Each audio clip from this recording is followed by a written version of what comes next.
So guys, here we are finally at Feudo Luparello. I'm here with Fabio, the head winemaker at the winery, and on the background we have the beautiful cellar. Ciao Fabio. Ciao, hi. So I wanted to bring you around here because you've been drinking a lot of this beautiful juice across the world. This is the guy that actually make the wine, and this is an site of the vineyard. Fabio, che vigna è questa qua? Nero d'Avola. So this is a winery of Nero d'Avola. How old is this winery?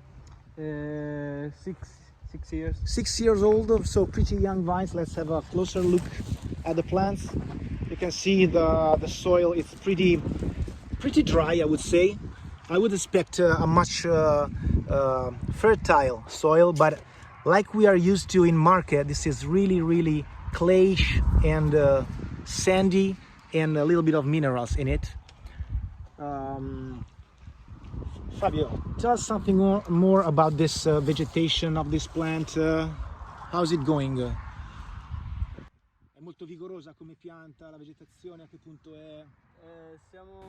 Well, it hasn't rained much lately, so the vegetation of the plant has been slowed down a little bit. We're expecting it to recover next month when the temperature is gonna ease a little bit. Okay. And as far as what do you expect out of this vintage? Are you happy with the ripening, with everything you have? I believe this is gonna be a great harvest, especially for red wines, because we're having a lot of heat.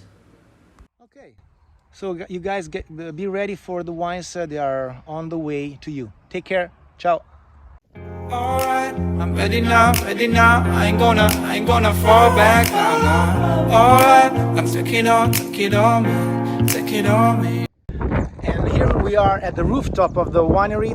We wanted to have an overlook on the vineyards that we own.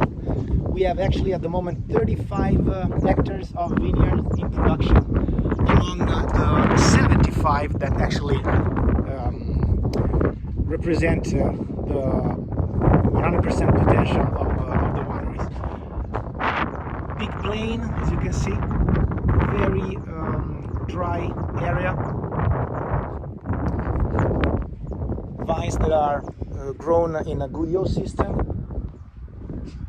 From white to reds, we have here Syrah, Nero d'Avola, Grillo, Viognier, few other small parcels of local varietals that we use in the blends. Okay, see you later inside the cellar. Bye bye. All right, guys, let's have a look inside at our Feudo Luparello winery.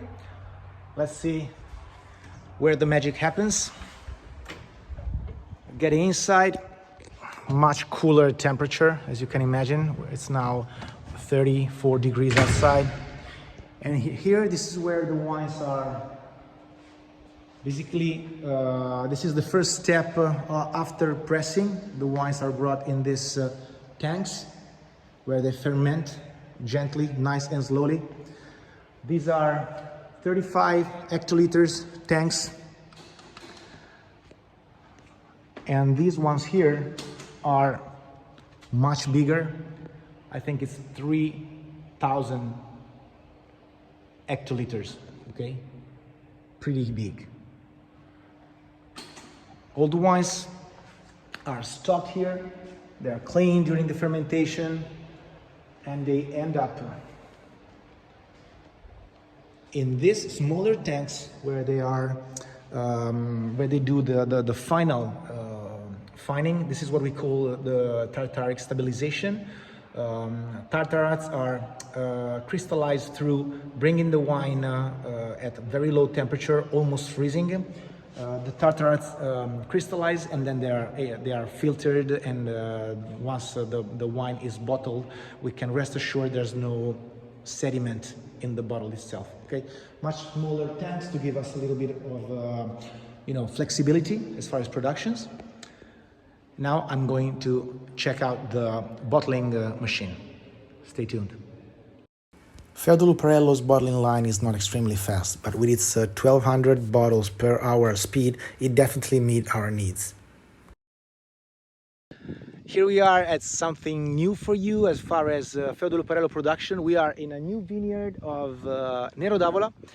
We are in the middle of the Riserva di Vendicari. It's a natural reserve, so we are beyond organic. The sea is over there. 2 hectares overall, 4.4 acres of vineyard with a pretty loose and sandy and mineral soil. Vines that are ranging from 8 to 15-year-old with some new plants being installed. This is something we are planning for the future, you know. We are about to come out with a new wine, 100% Nero d'Avola, so be ready for the boom. Bye-bye. Our visit to Feudo Luparello's winery has almost come to an end. It has been a real privilege having a deeper look at this property with a really dry soil, very hot climate, very little rain, but with nature being able not only to survive but to thrive in these hard conditions. Fabio looks like a dedicated professional, and despite being only 25-year-old, he's pretty knowledgeable about the grape varietal he grows. After spending few hours with him, the feeling that I have is that our future is in good hands.